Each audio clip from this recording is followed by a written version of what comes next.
Good morning, students. This is a continuation of the previous chapter, that is forms of business organization. In the previous two videos, I have explained the two forms of organization, that is, one is sole proprietorship, the other one is joint Hindu family firm. We discussed what are the features of sole proprietorship. There are merits, demerits, then joint Hindu family firm features, then merits and demerits. Dear students, in today's class, we are going to discuss the third form of business organization, that is partnership. Right? Partnership is one of the oldest form of business organization. Usually what will happen, in case of sole proprietorship and sometimes in case of a joint Hindu family business, there are so many disadvantages are there. What are the main disadvantages is, since a sole proprietorship is started by one single person, he will have limited amount of capital. He will have, when the capital is limited, the other resources also will be limited, and they may not have more managerial abilities also. Same will go with the partnership also. There what will happen in case of partnership, they have to start a business or run a business with whatever the ancestral properties they are having. So here, and they can't take somebody from outside to help them in the business in case of a joint Hindu family business. So there are so many demerits which we have already discussed in detail in the previous chapter. To come out of those demerits, what was the better option available is go for the partnership. Now before we start anything else, I will tell you what is the meaning of partnership. Dear students, the meaning of partnership is two or more competent persons. Two or more competent persons contribute capital to do some business, and they share the profit or losses whatever the business is incurred. Are you following this? So here there should be how many people? There should be minimum two or more. There should be minimum two or more. These people will invest money into a business, into a common business. They do the business, and whatever the profit or losses the business is going to earn, they are going to share among these. That is called as partnership. What is a partnership? Right? Two or more people. Right? There should be minimum two. For example, if you and I start one business, you also give 1 lakh rupees, I also give you 1 lakh rupees, totally how much? 2 lakhs.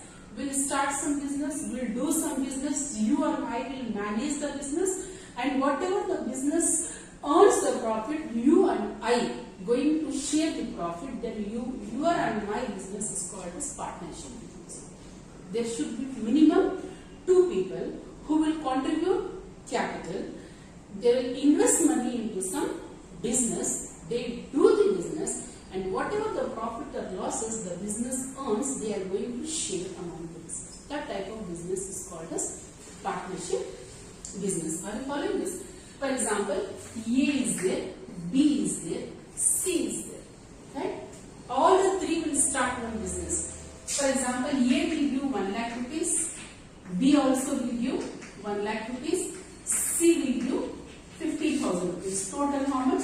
2,15,000 rupees. Now with this 2,15,000 rupees, A, B, C together will start one business. All the three will work for the business, and whatever the profit the business earns, they are going to share among themselves. This type of business is called as partnership business. Now, we are going to discuss what are the features, merits and demerits of a partnership business. Are you following this? Now what we are going to discuss? We are going to discuss the merits and features, then merits and demerits. The first we will discuss features. The first one is formation. The first one is formation. Right? When anybody is going to decides to start a partnership business, when two or more people decide to start the partnership business, they have to follow the rules and regulations given by Partnership Act of 19 Partnership Act of 1932. In this act, they have given the rules and regulations how to start a partnership business. What are the terms and conditions of starting a partnership business? How you should contribute capital, how you should do the registration, how you should carry on the business, how you should maintain the books of account, and how should you share the profits, and how should you share the losses, etc., etc. All the terms and conditions relating to a partnership business is given under an act called as Partnership Act of 1932. So anybody who starts a partnership business, they are going to form a partnership business keeping in mind the Partnership Act of 1932. This is what you are going to start a business, and you are going to follow the rules and regulations. You are going to follow the terms and conditions given under the Partnership Act of 1932. This is compulsory. The other thing is, when you start a partnership business, students, there is no compulsion that we have to register the business.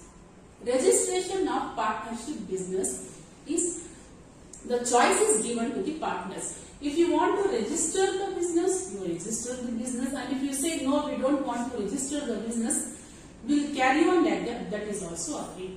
So in a very simple terms, what I can say is, registration of the partnership business is not compulsory. What you understood in this formation, when you are going to start a partnership business, you are going to form the partnership business keeping in mind Partnership Act of 1932, which has given the rules, regulations, terms and conditions of starting a partnership, and according to that only you have to do the business, and you have to enter into contracts, agreements, etc., etc., etc. And the registration of a partnership business is not compulsory. The second point is liability. Right? What is liability? We keep on discussing in case of, we discussed when I taught you people sole proprietorship also and joint limited company business. Okay. What is liability? Amount of debt which the business has to give. What is the loss when the business incurs, and how should they pay is called as, that is called as liability. So here the amount of loss what the partnership business should bear, and what should the partners should do when the business is in loss and when the company has to pay back its debts. Right? When the company has to pay back its debts is unlimited. What is unlimited? That you cannot say if the business incur loss, you have to pay back this much amount of money. Usually when the business incur loss, the business should pay the debts. Right? So what is the amount of debts the business is going to pay back? It is not fixed. It may be any amount of money. When the business goes in loss, the business may have a debt of 10,000 rupees. There are two partners, A and B. They may have to pay 5,000 or 5,000. 10,000 is an example I gave. It may be any amount. So here in a very simple, in a common language, what you can say is the amount of loss what the partner should bear when the business goes in loss is unlimited. What is unlimited? If the funds are not sufficient from the business to pay the debts of outsiders, you have to bring money from your personal resources also. Right? For example, I should give 10,000 rupees. When I sell what I am having in the business, I am getting only 8,000 rupees. How much shortage I am having? 2,000 rupees. 2,000 I should bring from my personal properties. Are you following this? Unlimited liability. The loss or the amount of debt what the partner should pay when the business goes in loss, it is not fixed, it is unlimited. Right? The next one is risk bearing. Risk bearing. Students, when I told you that when you are going to start a partnership business, you are going to share the profits and profits. In the same way, students, when the business incurs loss also, the partners have to bear. When whatever the amount of profit the business earns, you are going to enjoy. In the same way, whatever the loss the business occurs or the incurs, that should be borne by the partners. How you share profit, in the same way you have to share the losses also. Are you following this? So the next point is decision making. Decision making. So here, what is decision making? When you do business, you know, in so many situations you have to take so many decisions regarding how to do the business, what to do. So many aspects will be there in the business. Those aspects and decision makings and control, you know, partners only will do. The entire decisions relating to the business, all the decisions relating to the business and how to control the business is decided by the partners, right? The next one is continuity. The next one is continuity. Dear students, the continuity of the partnership is not guaranteed, right? Any moment of time, you know, when 2 or 3 partners fights, conflict arises, they will say we are not going to continue as partners. When partner dies, when partner retires, are you following this? When the partner will feel that no more I am going to continue this business as a partner, any moment of time, you know, they can close the business. Are you following this? So here, you know, continuity of partnership business is doubtful. The next one is number of partners. Number of partners. To start a partnership business, you know, there should be minimum of 2 people. There should be minimum of 2 people and there should be a maximum of 100 people. There should be minimum how many people? 2 people and maximum is 100. Minimum is 2. Minimum is 2. Maximum is 100. Maximum 100 to students is given by Companies Act of 2013. Companies Act of 2013. But Companies Act of 2014 recently told that maximum number of members in a partnership business should be 50. Right? Earlier it was how much? There should be minimum of 2 and maximum is 100. According to what? According to Companies Act of 2013. The Companies Act of 2014 has told that there should be a maximum of 50 people. Now you keep in mind minimum is 2 and maximum is 50. Maximum is 50. The next one is mutual agency. Mutual agency. In case of partnership business, you know, it is said that all the partners will mutually work for the business. They act mutual agency, acting for all. That means, you know, the partners can act as an agent also, they can act as a principal also. It is a mutual agency where all the partners will acting for all. So these are the features of which one? Partnership business. Now we are going to discuss what are the merits and demerits. Merits and demerits. First one, ease of formation. Ease of formation and closure. Ease of formation and closure. Starting of partnership business is very easy. It is very easy. It is easy because the registration is not compulsory. The registration is not compulsory. Any moment of time, 2 or more people can contribute capital and they can start the business. When the starting of partnership business is easy, students, the closing of partnership business is also easy. The next one is balanced decision making. Balanced decision making.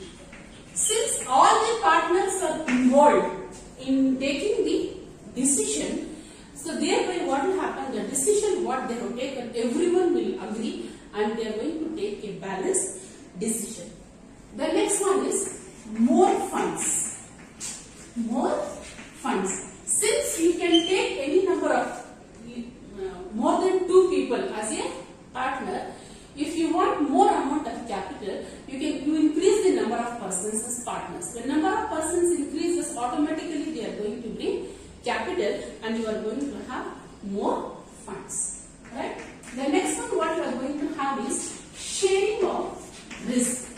Sharing of risk. So here one of the most advantageous this partnership business is whatever the loss the business earns, partners are going to divide among themselves. You will not have a fear that I am doing this business, the entire loss I am going to bear. No, you have to distribute the loss among the partners. The next advantage is secrecy. The next advantage is what? Secrecy. You can maintain the secrecy of the business. Are you following this? Nobody will come. There are some business organizations, where they have to show their profits and losses, balance sheets, etc. to the outside people. So thereby they leak out the secrecy of the business. Whereas in case of the partnership business, you need not have to tell it to others what amount of profit you are earning, how you are earning the profit, etc. etc. You can maintain the secrecy of the business. The next we are going to discuss demerits. Next we are going to discuss demerits. The first point is unlimited liability. Unlimited liability. I told you here when we discuss liability, the amount of loss what the business organization or what the partners has to bear is unlimited. This is one of the main disadvantages. Partners will always have a fear. If the loss is more, the entire loss I have to bear. You have to distribute, no doubt, but I have to bear. What amount of loss the business is going to incur, the entire will come and fall on the heads of the partners. That is one of the main disadvantages. Right? Next is limited resources. Limited resources. Right? How many partners are there? How much capital they have contributed? They have to do business only with that capital only. Are you following this? So this becomes again one of the main disadvantages. 3 partners are there. For example, they have given 3 lakh rupees. With that 3 lakh rupees only you have to do the business. So it is limited. You should do the business in what the partners have contributed. Right? The next one is possibility of conflict. Possibility of conflict. So here what will happen, students, when there are 2 or 3 people are working, obviously there will be a fight among the partners. They may not agree with the decision what the other person is telling. The one person may say what I am telling is correct. He may say the other what he is telling is correct. Thereby fights will start among the partners and conflicts will start, which is not good for the continuity of the business. The next disadvantage is lack of continuity. Lack of continuity. I told you we are also seeing a continuity.